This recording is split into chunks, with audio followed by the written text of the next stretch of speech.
Kenaikan harga bahan bakar minyak bersubsidi mencekik berbagai golongan masyarakat, tak terkecuali kaum buruh.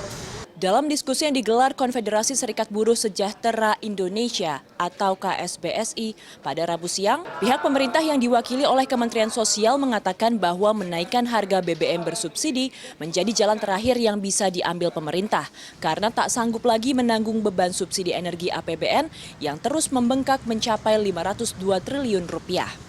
Pemerintah pun terpaksa mengalihkan subsidi menjadi bantuan langsung tunai bagi warga yang membutuhkan. Langkah ini dinilai akan lebih tepat sasaran. Sesungguhnya kan ini bagian dari ikhtiar untuk membantu masyarakat yang terkena dampak dari penyesuaian harga BBM. Oleh karena itu pemerintah memberikan bantuan BLT BBM ini sebanyak 4 bulan ya. Sebulannya adalah 150.000, kemudian dikali 4 berarti 600.000, dibayarkan 2 kali, yakni pada bulan September dan nanti pada bulan Desember. Namun demikian langkah pemerintah untuk mengalihkan subsidi BBM dengan kompensasi BLT dinilai tidak strategis. Menurut Johannes Darta Pakpahan, Ketua Umum KSBSI, kenaikan harga BBM akan menyebabkan harga kebutuhan pokok ikut merangkak naik.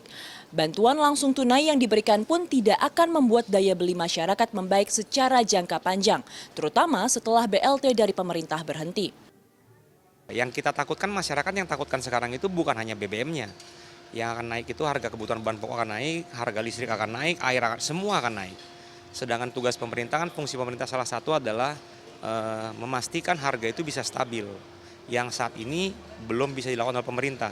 Jadi kalau seandainya tadi diberikan masukan kepada kita apa yang akan dilakukan pemerintah dalam rangka memberikan bantuan kepada rakyat, itu memang bisa pas. Tapi sebenarnya lebih dari situ harus dilakukan.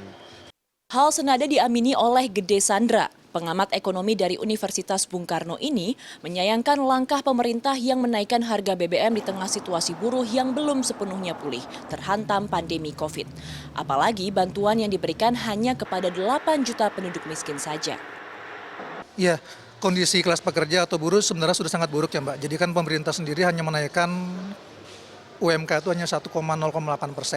Sementara inflasi kita tahu, inflasi sudah di level 5%, bahkan inflasi pangan bisa 11%. Artinya kan upah mereka sudah turun sebenarnya nih. Belum ditambah yang kenaikan BBM ini, artinya upah mereka akan sangat jauh lebih turun. Untuk itu pemerintah diharapkan tidak hanya memberikan bantuan yang bersifat insidental seperti bansos atau BLT, namun dapat menjaga harga kebutuhan bahan pokok tetap stabil agar tidak membebani masyarakat. Ayu Rahmawati, Baramaestro, Jakarta.